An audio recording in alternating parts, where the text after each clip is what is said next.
वज़ीर आज़म शहबाज शरीफ ने दो टोक अल्फाज में वाज़ेह कर दिया कि मुल्क से दहशत गर्दी के नासूर का खात्मा करके दम लेंगे। मदरसा हक़ानिया में दहशत गर्दी की शदीद अल्फाज में मज़म्मत करते हुए वाक़े को अफसोसनाक करार दिया।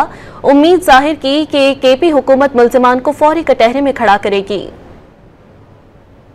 हम सब मिलकर इसकी शदीद मज़म्मत करते हैं। मुझे यकीन है कि केपी हुकूमत फिलफौर जो कातिल हैं, जो दहशत गर्द हैं, उनका फिलफौर उनका अहाता करेगी। दहशत गर्दी जिसका 2018 में मुकम्मल ख़ात्मा हो चुका था और ये आसानी से इसका ख़ात्मा नहीं हुआ था।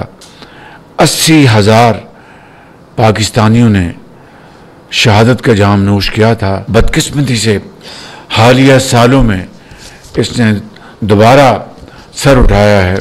उसकी वजूहात हम सब जानते हैं, लेकिन मैं यहाँ पर उसकी तफसील में नहीं जाऊँगा।